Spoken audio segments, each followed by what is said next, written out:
Hello, everybody. Pastor Mike here again with our weekly ministry minute. And just as a reminder, this is something that I started doing a few weeks ago when all the stay-at-home orders came into play and churches could no longer meet. I just wanted a way to let pastors, ministers, people in ministry know that, hey, you're not alone. We are all in this together. We're all trying to navigate uncharted waters. And a lot of it's just trial by error. So the last few videos have been just kind of some thoughts and some encouragements. Today's going to be heavy info and a few thoughts.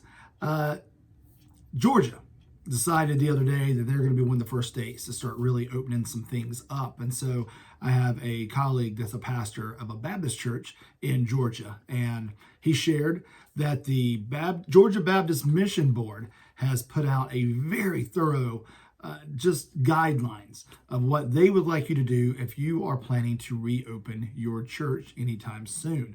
And as I was reading this, I'm gonna be honest, a lot of it I had not even considered. It is a bit overwhelming.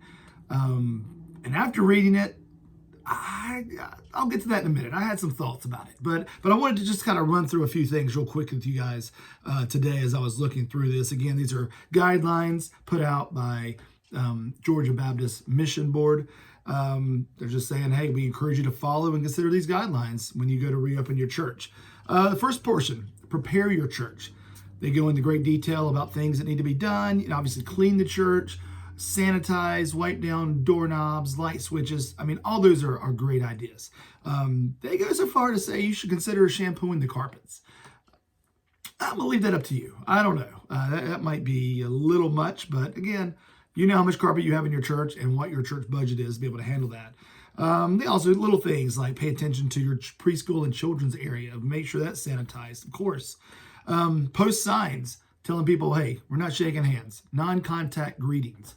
As an introvert and really person who likes my personal space, I've been wanting to hang that sign for 25 years. Also, just letting your church know, just either through emails, flyers, social media, whatever, that you're trying your best to have a clean, safe worshiping area. Service times and location is another section. They said keep online meeting option available for those that don't feel comfortable coming. Absolutely. We all have put in too much work as churches and pastors to go online and to make that transition to whether it's live or recorded video feeds.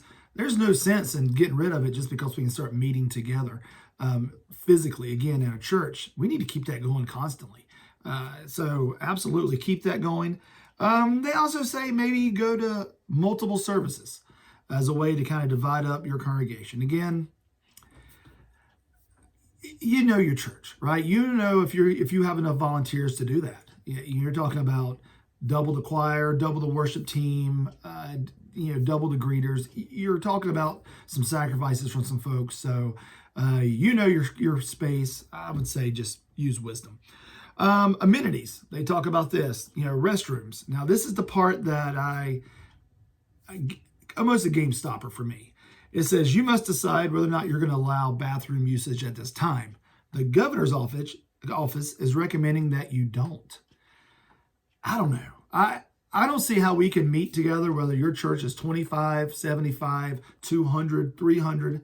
I don't see how we can meet and not have bathrooms available. I don't know. If you're going to open up, you got to have some of the basic things opened up to go with it. So I don't know. That's one. Don't hand out bulletins. I mean, come on. I mean, it's 2020. Why are we still handing out bulletins anyway? All right. We recommend you shut down coffee stations. Yeah, you can go without coffee. People can go through drive-thrus and pick them up. Again, if you choose to keep your restrooms open, they actually suggest having someone in the bathrooms to make sure people are washing their hands. I don't know. Again, that's a little too much. I don't know. Put hand sanitizer throughout the church. Absolutely. Supply masks for those who want to increase their comfort levels. Again, I would encourage folks to bring their own mask, but if you're going to still be that kind of concerned over things, maybe stay at home a little bit longer and watch it online. Let's see here. Greeters, volunteers. no handshakes. Greet people with a smile and a wave. I think it goes without saying. They also say consider temperature checks for staff and volunteers. Again, that's a little too much. You go into a section of small groups and Sunday schools. If that's a church, if you're a church that has that going on, whether it's Sunday school on Sunday mornings before worship or whenever, or small groups throughout the week, they give some great ideas as far as breaking things up, how you should go about doing it, giving space for social distancing, and I think that's something that all of us can work with without worrying about it too much. Preschool and children. First thing, it says you may want to consider not having preschool and children on your first Sunday back. Now, I don't know what the difference in the second Sunday back versus the first Sunday, but that is what it is. They talk about limiting who can be in there with the kids, people of a certain age or pre-existing conditions. That makes sense. Again, making sure that your children's area is safe, hand sanitizer, all those types of things. Good list. Now, worship services. This is what I want to touch on. It says the very first thing, you need to celebrate your return.